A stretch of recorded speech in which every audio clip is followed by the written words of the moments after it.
Hello everyone. Um, this is our first class for preparation of the GATE 2024. In this class, we will discuss regarding secondary and tertiary structure prediction of the protein and some biological databases. Okay, so let's begin. So, as you all know that the protein is made up of the amino acid sequences. Okay, so the primary structure of the protein is what? It is the sequence of amino acid chain. Okay, so this is called as the primary protein structure. Okay, the only the amino acid sequence is called as the primary protein structure. Okay, then when this amino acid sequence get take some kind of structure like alpha helix in this kind of helix or this kind of seeds. Okay, so then it is called the secondary structure. Okay, so like what is the secondary structure of the protein? It is hydrogen bonded peptide backbone that causes the amino acid to fold into a repeating pattern. Okay, so that is called the alpha helix or beta seed. Apart from these two major secondary structure, there are turns and loops also. Okay, once this secondary structure is formed, the next hierarchy of the protein structure is the tertiary structure of the protein. Okay, so this is the tertiary structure of the protein, or we can say like three-dimensional structure of the protein. It is because when this kind of alpha beta seed and alpha helix interacting with each other while via their side chain of the amino acid. Okay, so when the side chain of the amino acid is interacting, they create one particular fold. So this kind of structure is called the tertiary structure of the protein. Okay, and when two tertiary structure folded properly, it make the quaternary structure of the protein. Okay, or more than two we can say. Okay, so this is the hierarchy of the protein. In first we are having the only the amino acid sequence, which is called the primary protein structure. In the secondary protein structure, hydrogen bonding of the peptide backbone causes the amino acid to fold into a repeating pattern. It can be either alpha helix, beta seed, or turn loops like that. Once this secondary structure is formed via the side chain interaction, it get properly folded into the tertiary structure of the protein. And then finally, when two tertiary structure interacting with each other, they create one quaternary fold. Okay, so that is called as the quaternary structure of the protein. Okay, so to identify the functional role of the protein, you have to predict or you have to determine the tertiary structure of the protein or the folded form of the protein. Then only you can find out the functional characteristic of particular protein. Okay, so in via experimentally you can via crystallography, via cryo-EM, or via NMR, you can identify the three-dimensional structure of the protein. But when you identify means the when you are not having the experimental data, that time you have to apply some bioinformatics tool to identify the secondary and tertiary structure of any kind of protein. Okay, so the secondary structure of the protein prediction is basically done by major three algorithm. First one is the Chow-Feldman algorithm. So this algorithm is basically based upon the propensity of the amino acid value for forming any kind of secondary structure like the helix, strand, or turns. Okay, and it is based on the sequence information. The primary sequence of the protein is based on the primary sequence. It will predict the helix, strand, turn in the particular protein. Okay, particular given protein I can say. The next method is the GOR method. Okay, so this method is basically based upon the frequency of amino acid residue in different secondary structural element like the alpha helixes, beta strand, and turns within a known structure of the protein. Here the structure is not known, but here the it will predict the secondary structure based on the frequency of amino acid present in particular means known protein structures. Okay, so this method calculate the probability of amino acid at a certain position, and it will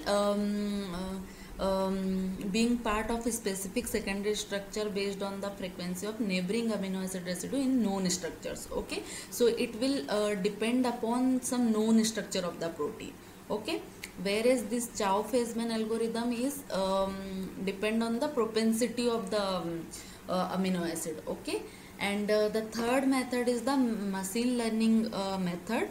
It utilizes the machine learning algorithm to find out the secondary structure which is extracted from the protein sequence, and sometimes it will tell the additional information like the evolutionary profiles or sequence profiles. Okay, so this is all about the secondary structure prediction. Then tertiary structure prediction is also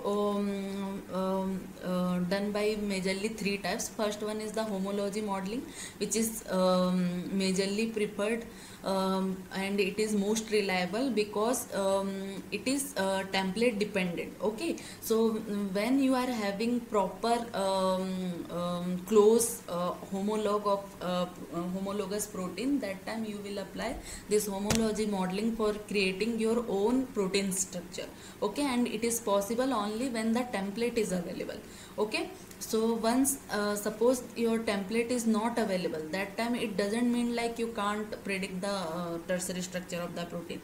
That time also you can predict, but by using threading approach or by the ab initio approach. Okay, so in I will take the pen. Okay, so in threading approach, what you have to do is like it will firstly it is more or less the homology modeling, but in homology modeling you concentrate only one single template which is having the higher similarity with your query protein. Okay, but in case of the threading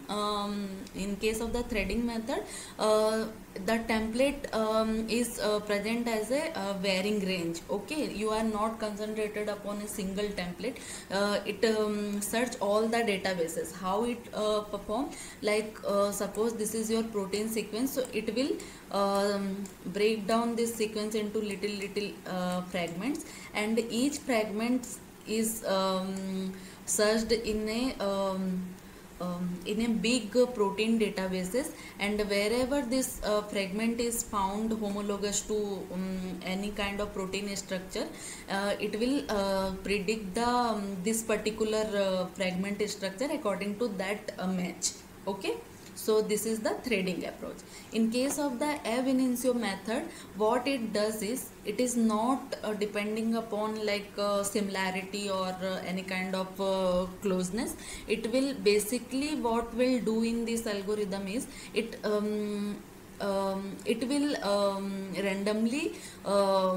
randomly predict one protein structure, and it by mathematical tool or by by physics and chemistry algorithm, what it will look into it, that is it will generate energy minimized structure of the protein. Okay, suppose this firstly it will create this kind of structure which is not well energy minimized or lower energy, because you all know that the protein occupy those kind of conformation which is having the very less energy. Okay, or consume very less energy. So it will randomly predict some structure, and it will check like it is properly energy minimized or not. Okay, so in these three methods, the most preferable method is the homology modeling, because it is most reliable, because you are having some template to cross check your data. Okay, in these two cases ab initio is very rare method, because here your template is not known, so you don't know like whatever you are getting that is correct or not. Okay, so this is all about the tertiary structure prediction.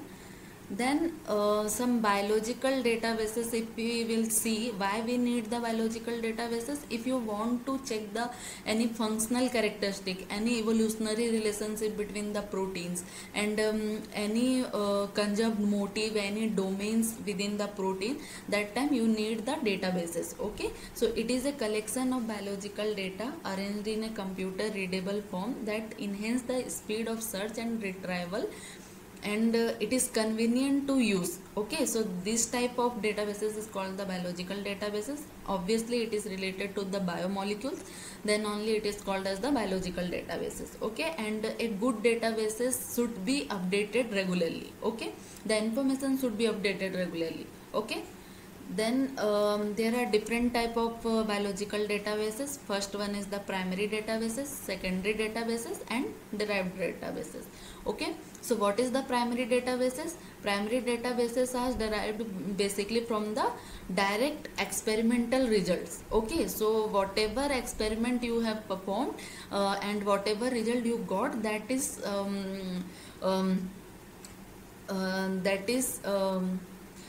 put into the primary databases. Okay, it either be nucleotide sequence databases, and it can be protein sequence databases, or it can be also protein structure databases. Okay, because yeah, so the in case of the nucleotide databases, what will be the example, like GeneBank, DDBJ, EMBL. Okay, and in case of protein sequence databases, there is SwissProt, PIR, GenePep.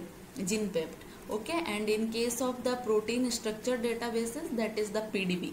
Okay, PDB is the majorly primary databases. Here I have shown you in the secondary databases, because it is yeah, before that I will tell like what is secondary databases. So secondary databases, which is derived from the analysis of primary databases. Okay, once you submitted your result into primary databases, then based upon some analysis, whatever result you will get, that will submitted into the secondary databases. Okay, so PDB also come under the secondary databases, but majorly it is from primary databases. Okay, PDB is the nothing but it is the protein data bank. Okay, so whatever three-dimensional structure you predicted via crystallography, NMR, or via cryo-EM, that is submitted into the protein data bank. Okay, then EBIMSD and MMDB, these all are the protein structure based databases. Okay, so secondary structure databases is another one, is the domain and motif databases, which is the major secondary structure databases I can say, because here the secondary databases, what information you want to you want. So you wanted to like identify the domain and motif in particular protein. Okay, so that you can only identify by the use of primary databases. Okay, so that's why this is the domain and motif databases. So the example of domain and motif databases is ProCite, Blocks, and Cog. Okay, and another type of databases is the derived databases. So derived databases is nothing but when you analyze both primary and secondary databases, that time you will get the derived databases. Okay, the results you got from primary database analysis and secondary database analysis, that submitted into the derived databases. So in derived databases, again there is structure based databases, there is gene expression based databases, some metabolic pathway based databases, and specialized databases. Okay, so in structure based databases, there is a scope and cath. Okay, so you have to remember like these two is from the derived databases. Okay, and for gene expression databases, there is GO, GHD, MGED, and metabolic pathway databases is CAG, PathDB, EMP. And another one is the specialized database, that is the TGI, GSOB, and GPCRD. These are the example of all kind of databases. Okay, So in this table, many questions have been asked in the previous year of the GATE.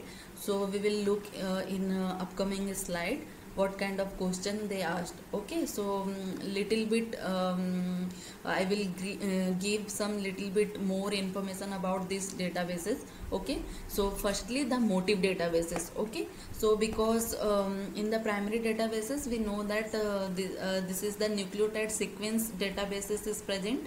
Okay, in these three, and here in this only protein sequence databases is present. Okay, and in these three protein structure is deposited. Okay, so now the domain and motive databases we will talk about more. Okay, so what is the motive is a set of conserved amino acid sequence. Okay, it is the conserved amino acid sequence. Suppose you are having same family protein, so there is a conserved amino acid protein pattern. Okay, and this conserved amino acid sequence is important for the protein function of particular family. Okay, so and it is located within a certain distance from one another. Okay, and this motif usually provide clue to the function of uncharacterized protein. Okay, suppose you are having sorry sorry so suppose you are having two proteins. Okay, like these two proteins. Okay, and both belongs to the same family. Okay, so how you will know like these two belong to the same family? By seeing the sequence level. Okay, suppose you find out some motif. Okay, in this stretch in certain position you find out one motif. So in already known protein this motif is present. So when you align these two protein sequence, you also found out that the same motif is also present in this protein, the unknown protein. Okay, so then you can say like these two protein belong to the same family, and these two is having the same function because of it possesses the same motif. Okay, so this is all about the motif. And what kind of databases through which we can find out the motif? So the major databases is the ProSite. Okay, it consists of documentation entries describe the protein domains, family and functional site, as well as associated pattern and profile to identify them. Okay, and another one is the print is a database of protein fingerprint. A fingerprint is a group of conserved motif used to characterize the protein family. Okay, so yeah, fingerprint is nothing but it is a kind of motif, means sequence pattern. Okay, means each family is having their unique sequences or unique motifs. So through print you can identify the motif region, or through ProSite also you can identify the motif as well as the domain. Okay, then the Swiss prot is generally a very well organized protein sequence databases. Okay, and it integrated with other databases. It is having very low level of redundancy, and because in general what we have seen in primary databases is there is lots of redundancy. Okay, because there is only the sequence level thing is there. Okay, so that's why there is lots of redundancy. So but Swiss prot is exceptional. It is having very low level of redundancy, and it is very well organized. Okay, so through which you can identify the protein function, because here the high level annotation of protein is there. Okay, the another one is the TREMBL. Okay, so TREMBL is a computer annotated supplement of Swiss prot that contain all translation of EMBL nucleotide sequence entries, which is not yet integrated in the Swiss prot. Okay, then we are having the protein data bank. Okay, so it is a kind of secondary database. It is a repository of the three majorly primary, but it also comes under the secondary database. Okay, so it is the repository of the three-dimensional structure of the protein, which is identified by the X-ray crystallography, NMR spectroscopy, and as well as the cryo-EM. Okay, then yeah, then another one is the geo, which is derived databases. Okay, so here gene expression omnibus is a online resources. It is a gene expression molecular abundance repository for gene expression data browsing, query and retrieval. Okay, another one is the PFAM. PFAM is very popular secondary database which recognize conjugate protein domain. Okay, it identify the domains within a protein sequence. Okay, like prosite, it also identify the domains. Okay, the next one is the structural classification of protein, which is scope. Okay, so scope database is largely manual classification of the protein structural domain based on the similarity of their structure and amino acid sequences. Okay, so it is also very well organized, and based on the like percent, how many percent of alpha helix is present, the protein is dominant or beta seed dominant, or both is having the same percentage. This kind of structural classification is done by scope. Okay, so it also determine the evolutionary relationship between the protein. Okay, by seeing the structure of the protein. Okay, like suppose if two protein is having same kind of secondary structure and same kind of folding, then you can tell like this two protein is more similar to each other and they come from the same kind of ancestor, like that. Okay, so the question which is asked in 2019 is which one of the following is a databases of protein sequence motif. Okay, so here it is asking about the protein sequence motif databases. Okay, so here it is given like ProSite, TREMBL, SwissProt or PDB.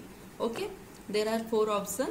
So as we know that this PDB is the primary databases. Okay, so this option is cancelled.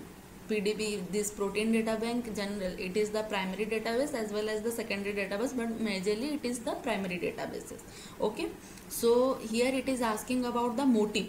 Okay, so here you only deposited your three-dimensional structure, and based on that you can having information, some kind of sequence level of information, like that.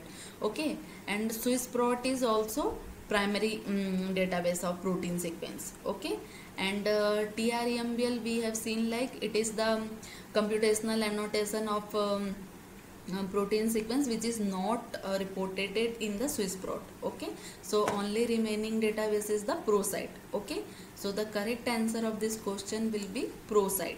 Okay, ProSite, as we earlier shown that this databases having describing, it comes under the motif databases. Okay, here also you can see that ProSite comes under the domain and motif databases. Okay, so the correct answer of this question will be ProSite.